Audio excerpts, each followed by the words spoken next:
Cyril Sibert qui accueille donc ce congrès, bonjour à vous. Bonjour. Ce congrès des maires ruraux chez nous, qu'est-ce que ça peut faire bouger très concrètement pour nos petites communes, sachant qu'en parallèle, on est toujours dans l'attente d'un gouvernement? Alors effectivement, l'attente du gouvernement est compliquée parce qu'on a besoin de savoir où on va au niveau budgétaire. Parce que nous, les petites communes, je dis souvent les maires, vous savez, les maires ruraux, on est les MacGyver de la démocratie, les maires des solutions, et on a besoin d'avoir une vue plus importante sur, en tout cas, sur la partie budgétaire, puisqu'on a des dépenses qui augmentent, mais les recettes ne le sont pas, donc c'est un peu compliqué effectivement. Alors, le budget 2026, justement, on sait qu'il vous crispe des dotations en baisse, on sait qu'en parallèle les charges ont augmenté. C'est une vraie préoccupation dans nos petites communes où on n'a pas forcément les acteurs économiques qui ont des retombées énormes. C'est surtout une problématique parce que nous, c'est pas comme l'État. On ne peut pas faire de déficit, on doit présenter un budget équilibré. Donc moins de recettes, plus de dépenses, l'équation à résoudre est assez compliquée. C'est peut-être pour ça aussi que 4 maires sur 10, selon les sondages, ne veulent pas rempiler l'an prochain en moyenne. Est-ce qu'on est sur les mêmes proportions dans nos campagnes ici? C'est compliqué effectivement parce que aujourd'hui, pour être un élu, c'est du temps plein, c'est du 200%. Avec aussi, moi je dis souvent, les maires en milieu rural, on est à portée de baffe. C'est-à-dire qu'on est les premiers que les citoyens vont pouvoir rencontrer et c'est très compliqué. Donc on a besoin du statut de l'élu. C'est bien qu'aujourd'hui, on est la présidente de l'Assemblée nationale, le président du Sénat, beaucoup de parlementaires qui vont nous dire qu'ils nous aiment à 6 mois des élections municipales.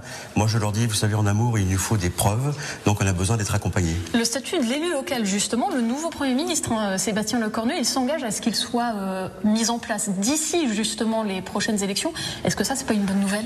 Je dis chiche. Moi, vous savez, je crois que ce qui se fait en fait, donc je suis plutôt pragmatique. En tout cas, on a besoin de 500 000 candidats aux élections municipales et sans statut de l'élu, c'est pas possible de travailler. Moi-même, si je prends mon cas que je connais le mieux, parce que quand on est un responsable politique, c'est bien de parler de ce que l'on sait. Quand on travaille dans une activité professionnelle dans le privé, c'est extrêmement compliqué d'être disponible. Donc il nous faut un statut de l'élu, c'est important.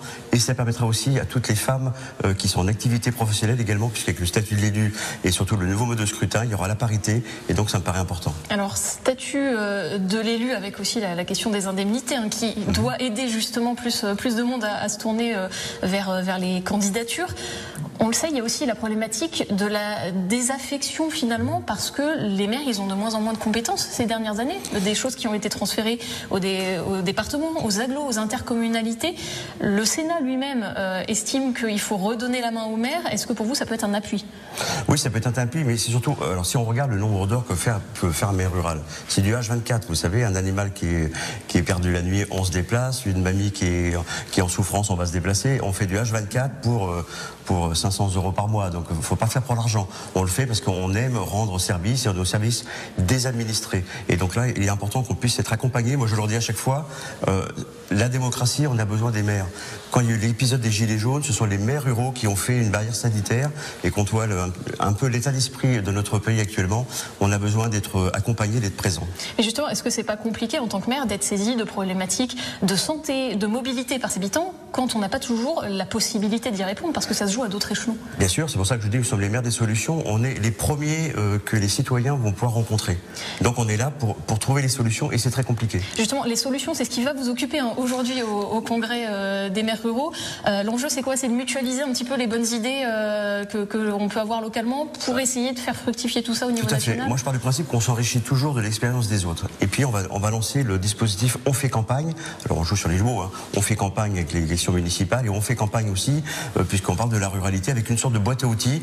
Et on va dire, voilà ce qui marche bien dans tel ou tel village, voilà ce qu'on peut mettre comme expérience. On va aussi faire une convention avec Citroën, puisqu'on a mis dans mon village le Pass Mobilité, qui est une expérience nationale. Plusieurs conventions signées avec la Poste, Orange. L'idée, c'est de faire corps, entre guillemets, avec les acteurs économiques. Et trouver des solutions aussi sur la mobilité, puisque quand on est en campagne et pour aller travailler, si on n'a pas de mobilité, c'est très compliqué. Voilà. On le sait, la mobilité qui est un enjeu clé dans nos campagnes aujourd'hui. Il en sera évidemment beaucoup question au congrès des maires ruraux qui débute ce matin. Merci à vous, Cyril Sibert, président donc des maires ruraux de la Vienne. On est en direct de Bonneuil-Matour ce matin pour parler de tout ça jusqu'à 9h. Merci Morgane Klein-Refait.